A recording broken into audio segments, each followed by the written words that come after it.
दोस्तों नमस्कार, स्वागत है आप सभी का आपके अपने इस यूट्यूब चैनल विधिटेरिया में। दोस्तों मैं हूं एडवोकेट मंजीत त्रिपाठी। दोस्तों आज हम लोग बात करने वाले हैं होम लोन, सिक्योर्ड लोन के बारे में।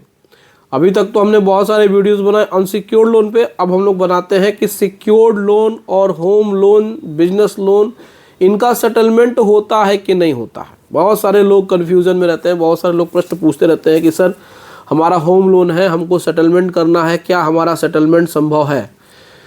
हमने सुन रखा है कि होम लोन में सेटलमेंट नहीं होता, हमने सुन रखा है कि मॉर्गेज लोन में सेटलमेंट नहीं होता है। ऐसा बैंक कहते हैं, बैंक वाले हम लोग को कहते हैं।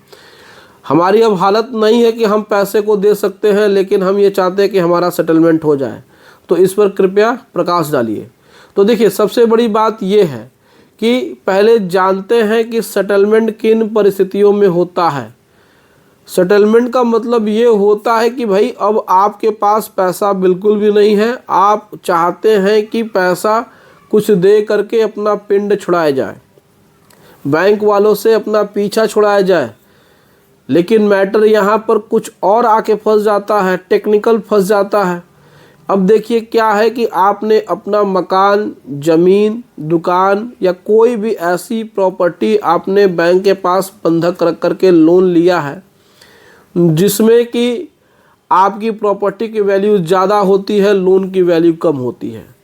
अब ऐसा सिचुएशन कभी कभी आ जाता है तो दिक्कत परेशानी होने लगती है।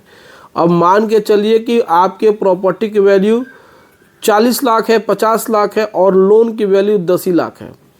अब ऐसे कंडीशन में आप बैंक से कहते हैं कि हमारा सेटलमेंट कर दीजिए, तो क्या बैंक सेटलमेंट करेगा? तो देखिए, सबसे पहले बात तो बैंक ऐसे कंडीशन में सेटलमेंट करने से बचते हैं।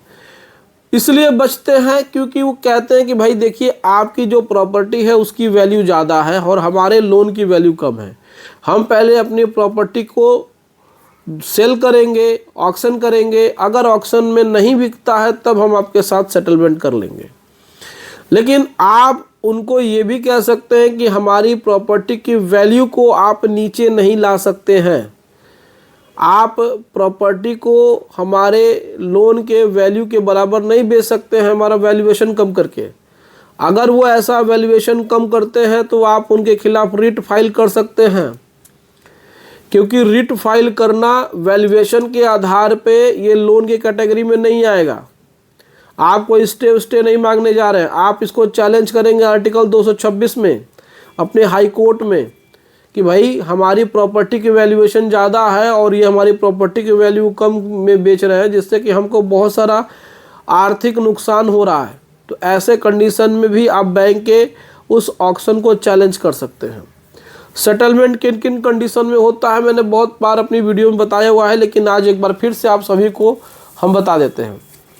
तो देखिए, सेटलमेंट करने के लिए सबसे पहले तो आपकी प्रॉपर्टी ऐसे सिचुएशन में होना चाहिए कि जो खरीदार है वो वहाँ तक पहुँच ही ना पाए, यानी कि वो उस प्रॉपर्टी को लेने में उसको समस्या उत्पन्न हो, चारों तरफ से प्रॉपर्टी ब्लॉक हो, किसी भी तरीके से लोन तो हो गया लेकिन अब वो प्रॉपर्टी अगल बगल ऐसी और प्रॉपर्टियाँ बन गई कि उसके रास्ते में प्रॉब्लम हो गई।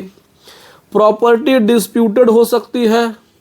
प्रॉपर्टी ऐसे लोकेशन में है जैसे मान के चलिए रूरल के एरिया में है, गांव एरिया में है, तो ऐसे सिचुएशन में बैंक अपने आप सेटलमेंट करती है। दूसरा इसमें ये भी हो सकता है कि भाई जो व्यक्ति है उसके पास मेडिकल इश्यूज़ हैं, मेडिकल प्रॉब्लम्स हैं, वो पैसा देने में सच में उतना काबिल नहीं है, वो सच में पैसा नहीं दे सकता है, तो यहाँ पर बैंक सेटलमेंट कर लेती है। और जहाँ पर लोन की वैल्यू ज़्यादा होती है, प्रॉपर्टी की वैल्यू कम होती है, यानी लोन की वैल्यू अगर 20 लाख रुपए है, प्रॉपर्टी की वैल्यू 10 लाख रुपए है, तो यहाँ भी बैंक सेटलमेंट करने के लिए रेडी हो जाता है।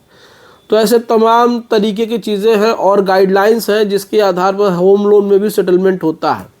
लेकिन यहाँ पर हम आपको बता दें कि होम लोन सेटल करने का बहुत तरीका होता है, लेकिन तरीके कुछ ऐसे हैं जो आपको अपनाने पड़ेंगे। होते हैं जैसे मान के चलिए आप ब्रांच में चले गए जहाँ से लोन पास हुआ है, आप उन्हीं को सेटलमेंट के लिए एप्लीकेशन देने लगे तो वो सेटलमेंट नहीं करते हैं। भाई होम लोन की बात होती है वो सीधे सीधे रीजनल मैनेजर की बात होती है। आप रीजनल मैनेजर के साथ बैठ के बातचीत करेंगे तो आपका मसला हल हो सकता है।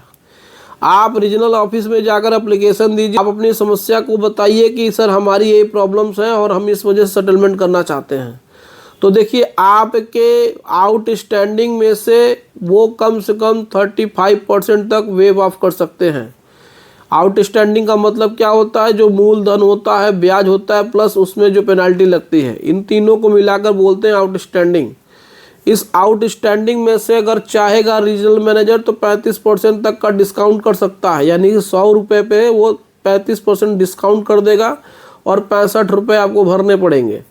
तो ये एक एग्जाम्पल था। तो इस तरीके से आप अपने किसी भी सिक्योर्ड लोन को भी आप सेटलमेंट करा सकते हैं। सेटलमेंट एक प्रकार से प्रक्रिया है, वो हर बैंक करता है। पहले तो वो कहता है कि हम सेटलमेंट नहीं करते हैं, लेकिन सेटलमेंट करना सारे बैंकों की मजबूरी होती है। बैंक अगर सेटलमेंट नहीं करेंगे तो उनका 100% पैसा डूब जाएगा। जो भी बैंक है कि ये आपके प्रोफाइल पे लागू नहीं होता है, ये आपके केस में लागू नहीं होता है, वो सब झूठ बोलते हैं, क्योंकि पहली दफ़ा में कोई भी सेटलमेंट करना नहीं चाहता है, लेकिन हर बैंक सेटलमेंट करता है विशेष परिस्थितियों में। तो आप ऐसे परेशान मत होइए, ऐसी कोई बात नहीं है, आपका सेटलमेंट हो जाएगा। बट आपको सेटलमेंट करवाने का तरीका होना चाहिए पता। सेटलमेंट सबका होता है, ऐसा कुछ नहीं है कि ये कोई नई बात है और हम आपको नई जानकारी दे रहे हैं। सेटलमेंट सबका होता है, बट आपको कैसे बैंक को कन्विंस करना है, कैसे अपनी बात उनको रखनी है, कैसे समझानी है, ये आपके ऊपर डिपेंड करता है। तो उम्मीद करते हैं दोस्तों कि ये वीडियो पसंद आई होगी। वीडियो अच्छी लगी हो तो वीडियो को लाइक और चैनल को सब्सक्राइब जरूर करिए। चलिए मिलते हैं नेक्स्ट वीडियो में। Thank you so much. जय हिंद दोस्तों।